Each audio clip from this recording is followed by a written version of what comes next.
Hi, this is Denise Matthew, and today we're going to talk about the thing that 90% of us despise, and some hate it more than others, and that thing is waiting. And since the waiting game is something that all types in human design have in their strategy, I thought it might be a good topic to discuss. And yes, I did say all types, because I'm sure that some of you are thinking that I don't know what I'm talking about, because manifestors by design are not here to wait. But don't worry, I'll explain what I mean later. For now, let's go through the other types and talk about how we're designed to wait, even if we don't like it very much. So let's start with reflectors. When we talk about reflector types, we're talking about a waiting style that's very specific in how it's done. And just a quick review about reflector types and what they're here to do. So when we talk about reflectors, we're talking about someone who has a design that's very open, and because of that, they're here to reflect the health of the community.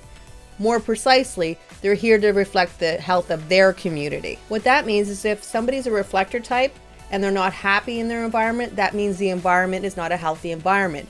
But if they're happy in their environment, that means that their environment is healthy. Like I said, reflectors are very open. In fact, all centers are considered undefined or open.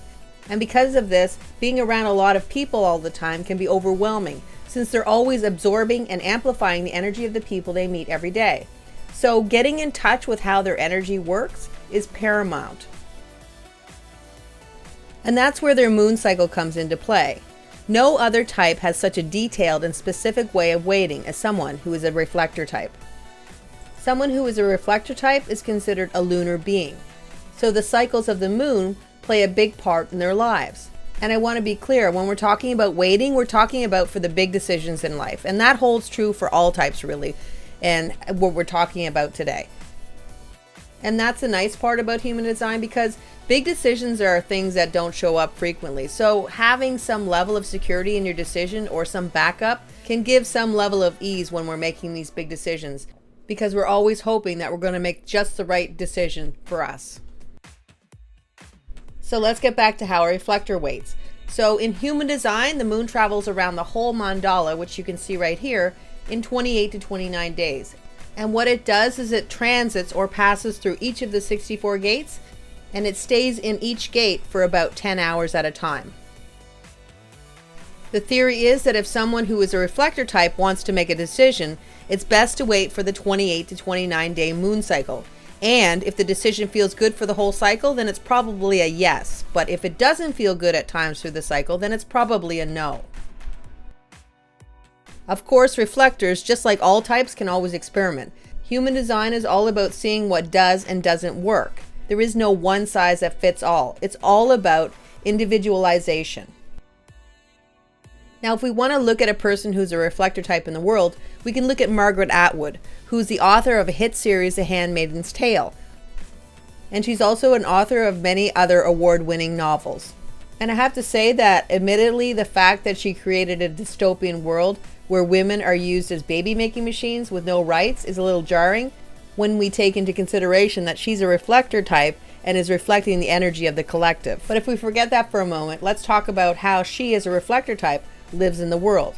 When we look at Margaret Atwood's upbringing, we can see that she was put in pretty much the perfect environment for someone who's a reflector type, since her father was a forest entomologist, and because of this, she spent much of her childhood in the backwoods of northern Quebec, and she didn't attend school until she was 12 years old. Like I said before, as far as a reflector type goes, nature is the best medicine, because when people and their energy become overwhelming, nature can be the cure. And based on her recollection, nature was something that she had an abundance of. And we can only wonder if the type of freedom that she experienced in her childhood allowed her to naturally find a oneness with the world around her, and if she instinctively tapped into the cycles of the moon, as many reflectors naturally do.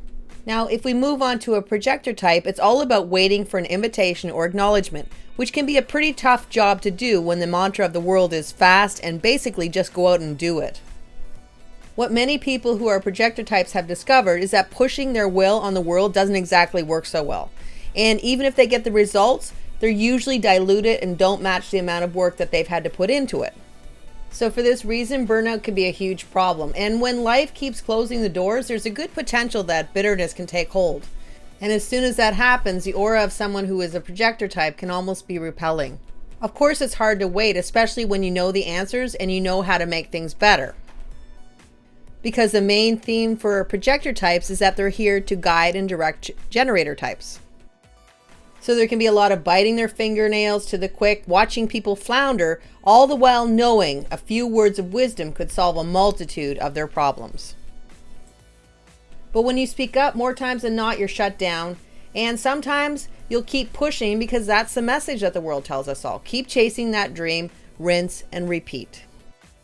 There are many stories out there about projector types who tried to push and nothing worked. But when they allowed life to show them the path, things got easier. Of course, it probably took longer than they wanted because, like the old cliche phrase says, good things come to those who wait. But if there's one thing that we can remember, if there's anything that stories of success and people who have made their mark on the world can tell us, it's that everyone has a story, and many times the ones who prepare and wait and keep holding on to an inner wisdom and knowing that they will be asked, and that unlike what everyone else believes, the path of our lives may very well run on destiny. And also, sometimes the most magical times when things just all seem to fall in place come out of nowhere. And the difference between those who will catch hold of that star and those who stay in place are the people who prepare and know with all their being that their time will come. And when it does, they walk right through the door. And the question we might ask ourselves is, do we want the bits and pieces of life that we've tried to squeeze from a stone, or do we want the finest nectar that life can offer us because we were willing to wait until that opportunity that was made for us shows up? So let's look at someone who's a projector type and how they made their mark. Fashion icon Anna Wintour, a British-American journalist and editor-in-chief of Vogue since 1988, was recognized by her father at a young age when he consulted her on how to make his newspaper, The Evening Standard, relevant to the youth of the era. Wintour became interested in fashion as a teenager. In her own words, said her father was pivotal in her being recognized for her fashion sense when he arranged her first job at an influential boutique called Biba. By just being herself, she was recognized for what she could offer the world. And the rest, as they say, is history. Now, if we're talking about a generator type, it's all about envisioning something that we want, then waiting for things to show up in our reality, and then responding or not, based on how it feels to us. But there are times when we formulate a plan and we might think it's amazing, and all we want to do is go out and make that plan happen. There's no kind of response to anything from the universe, or no signs from the universe that it's the right decision for us. And for this reason, many generator types have quite a few of their well-laid plans fall flat, and they never quite manifest as they wanted them to. And the frustration with what looks like failure can be really hard to deal with. Just like all types, there are many stories of generator types trying to work hard to make things happen, because isn't that what we're all supposed to do? Especially since generator types are, based on their design, here to work. In fact, generator types are here to find some level of mastery, and when they do, they find that satisfaction in their life. And just like all the types, we hear the same kind of helpful advice. Helpful, I say, in quotations, because it's not exactly as helpful as we might imagine. Things like, you can't wait for life to find you, you have to go out there and take it, and the list of advice about success and how to achieve it almost always involves some kind of pushing your own agenda. And when you do listen to the advice, 9 out of 10 times this approach just doesn't work. And the results that you get is basically a lot of hard work with lukewarm results. But when a generator type looks for signs that they're on the right path, like breadcrumbs on a trail, the signs will take you to places that you can only imagine, and things decidedly have the potential to shift. Of course, there will still be waiting involved because, like I said, waiting is part of being human. But when we pair the belief that the universe has our back with the signs that show up in our reality, all the trials that didn't work might just take a back seat and make way for true results that reflect the amount of work that we put into making our dreams come true. Of course, there's no proving that this strategy works other than trying it out for ourselves and seeing what happens. But only by taking a chance and seeing how things work out will we ever know if we can have better outcomes in our life. Now, if we take this out into the world, it's not really difficult to find generator types that have tried a million things and things just didn't work out until they did. Whether they use the strategy of waiting for signs and surrendering to what the universe brought them or not, we don't know. But a quote by Oprah Winfrey seems to say that she found her way along the path that led to her destiny. Born in poverty to a single mother, and after enduring years of sexual abuse that left her pregnant at 14, Oprah continued to believe in her dreams and waited for life to show her the path to her eventual success. And even though we all can't expect the success that Oprah's had, we can always expect to have our own level of success that makes us feel good and satisfied because in some way we have mastered life. If we talk about manifesting generator types, they technically have the same strategy as pure generator types, but we still need to talk about them a little because, like manifestors, they have what's called a direct motor to their throat. In human design, when we talk about a motor to the throat, it means that technically things are supposed to manifest into reality faster because you have a direct energy source to the throat. And just a quick review, the throat in human design is where all the action happens, and it's considered the center of manifestation. So the main goal is to get as much energy to the throat as we can so we can bring our dreams into reality. So like I said, a manifesting generator has a motor to their throat, but what they don't have is the same strategy that says go out and make things happen like a manifestor does. They, like a pure generator type, are meant to envision, then wait for something to show up in their reality, and then they can respond or not. The only difference in their strategy is that they should inform someone who is impacted by their decision after decided to respond to something. But with all that power going to the throat, especially manifesting generators with the channel 3420, who are considered pure manifesting generators based on Ra Uru. So because of this, they can get confused and really start believing that they are manifestors, not generator types. And the results that they receive for their efforts might be a lot less stellar than they had hoped for. But when a manifesting generator is waiting for the pieces to the puzzle of their path that will take them forward, and they're also responding to what shows up, all the hard work that they've invested in making things happen might lead to some incredible accomplishments.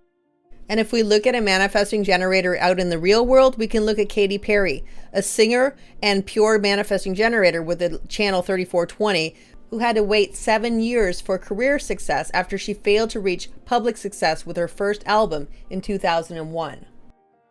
What this shows is that although it may be the toughest thing in our lives to do, sometimes waiting for the right opportunity can make the difference between realizing our dreams or seeing them shattered into a million pieces. Now we've reached the final type, the type that based on their strategy is not supposed to wait for anyone. In fact, they're meant to go out into the world and make things happen. All they need to do is make a plan and tell whoever is going to be impacted by their decision, then it's off to the races. That's what we all think, that it's easy for a manifestor. But if you think about it, manifestor types make up 8 to 10% of the population.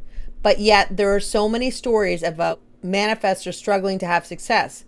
And it doesn't really seem to make sense because based on their type, it should be presumably easier. And the real story is that it's not as easy as everyone thinks. Yes, it is true that they can go out and make things happen, but since we live in a world that is filled with people, one person's manifestation is like a rowboat going up against a tsunami. Just because a manifestor puts something out there or initiates something doesn't mean it's going to be accepted by other people as they want it to be accepted. A manifestor, just like anybody else, doesn't always have all the answers, and some of the things that they start just don't actually go anywhere. And not only that, when you're a manifestor, there isn't a strategy that gives any kind of guidance to show them that they're on the right path. We already know that reflectors have the moon cycle, projectors have an invitation or acknowledgement, generators have things to respond to, but manifestors have the universe to check in with, or a force bigger than them, which is something that can be difficult to connect with. Anyone who has tried the path of surrender knows that hoping that things will work out after you've done everything to make things happen is one of the toughest processes of our lives. Yet this is what the path of a manifestor looks like. What that means is that a manifestor can go out and be doing a multitude of things, and some will work out and be successful while others won't. And that's the kind of waiting that we have to do. They need to wait to see if what they initiate turns out. Also, there are many manifestors who have a story that from an early age, they were stopped from running on their own intuition and making things happen because they move so fast. And there is nothing that can shut down a manifestor's energy better than someone interfering with their process. And if they do shut down their power, they can actually start waiting instead of making things happen. So even though we all wish we were manifestors, just like everyone else, they too have stumbling blocks. But of course, just like every other type, when they start connecting with what works for them, and for them, connecting with the universe or something bigger than them, they can see that more of the things that they initiate will become successful. And they too will find the joy and success just like all the other types. J.K. Rowling is a perfect example of somebody who is a manifestor type who didn't find success on her first, second, or even her third try. In fact, her first book, Harry Potter and the Philosopher's Stone, was rejected again and again before eventually becoming a bestseller. And to top it off, the then single, struggling mother was even fired from her job at the London office of Amnesty International because she would write stories on her computer instead of working. In other words, she was initiating something that wasn't being accepted by her boss or her employer. Other manifestor types have had bumpy rides to success as well. Sylvester Stallone only became an actor because he refused to sell his much sought-after screenplay for Rocky unless he could play the lead, which eventually he did, and when he did, his acting career took off. Jennifer Aniston couldn't catch a break in Hollywood until finally, after many years, she was cast in Friends, and she finally gained the success that she'd been working so hard for. So as I said in the beginning, we all have some level of waiting involved in our lives. No one is exempt because our will needs to mingle with the world. And many times it takes a waiting period before all the stars line up.